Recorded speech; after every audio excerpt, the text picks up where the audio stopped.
Hello students, I am back again. Today I shall be discussing with you the nature of management, and the nature of management can be discussed according to three aspects, that is management as science, management as art, and management as a profession. So in this video I would be discussing management as science today. Management as a science, just like we know, science is a systematic and formal body of knowledge which will give you the same results almost in every, always the same result in every kind of situation. So in this context, we say that management is a science, and there are certain points which will justify this, that management is a science. The first point is universal application of management principles. Just like the principles of science, just like the different formulae of science are similarly applicable in any kind of situation, in any place all over the world, similarly management principles are also universally applicable.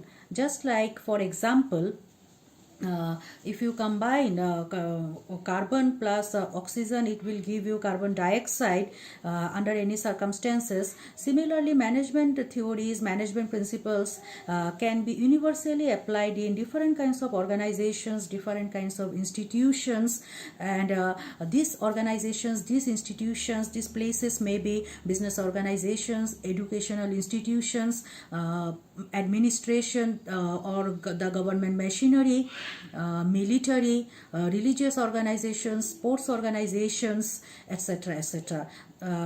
So management is universally applicable, just like any scientific principle, and the universal application implies that it is applicable in any kind of environment where people are working together, where people are working as a group. It may be a business or a non-business organization. The second point is scientific inquiry and experiments. As we all know, all kind of scientific principles, all kind of scientific techniques are based on different experiments conducted, are based on different researches conducted. Similarly, management principles and the entire foundation of management science is based on scientific inquiry and experiments. From time to time, since several decades, several centuries, different management thinkers have conducted different experiments in different kinds of organizations, sometimes with employees, sometimes with products, sometimes with customers, and out of these experiments they have come to the conclusion with certain principles, with certain theories, with certain results and outcomes, which have laid the foundation of management principles and management techniques. So all the management principles and techniques we come across are not whimsical or a sudden discovery. They have been framed on the basis of extensive study, extensive research, and different experiments conducted in different organizations with different people from time to time. Point number 3 is cause and effect relationship.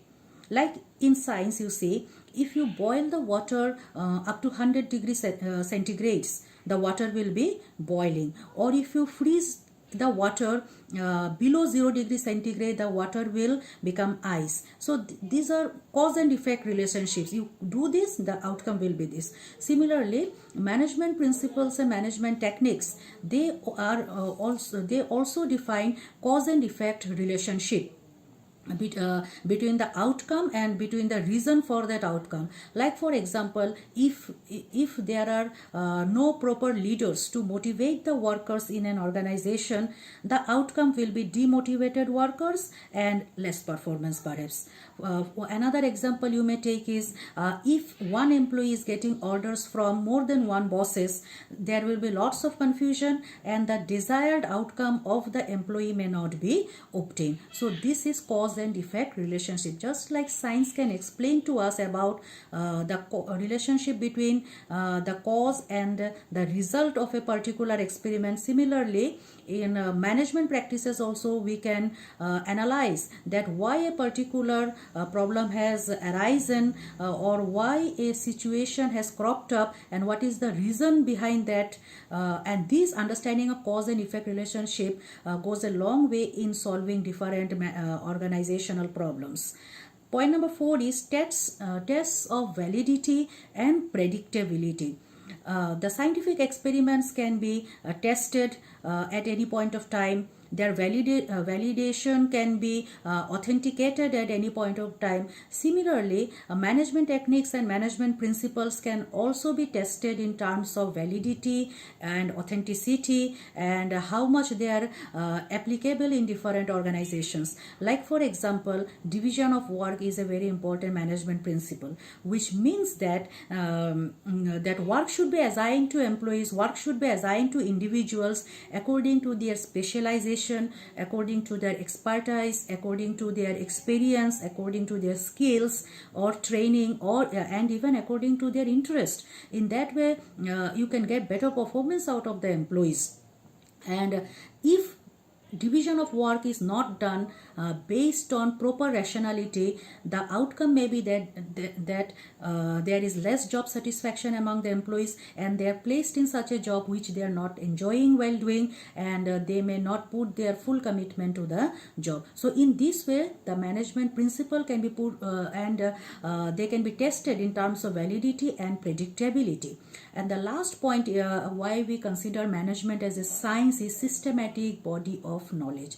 As we all know, pure science like physics, chemistry, mathematics, botany, biology, this kind of subjects are systematic body of knowledge. So just like that, management is also a systematic of knowledge. There are well-defined management principles, there are well-defined management functions, and the different techniques, the different management principles which have been cited by different management thinkers from time to time, and this can be applied in different situations, and different events can be explained in terms of the systematic body of knowledge that management has grown in the present form. So with this, I would conclude the topic that management is a science, but always remember this point that management will not give you 100% exact results, 100% accurate results, or predetermined results, just like pure science subjects like physics, chemistry, biology, or mathematics. In fact, we, the people of management, we would like to term management as social science, just like economics, political science, this kind of subjects. It deals with the social behavior of human beings and different other social aspects, although it is a systematic body of knowledge, but according to changing situations, this the principles, the techniques have to be modified, taking into account the dynamics of that particular situation. So with this, I would like to wind up the topic management as a science. Thank you so much for your patient listening.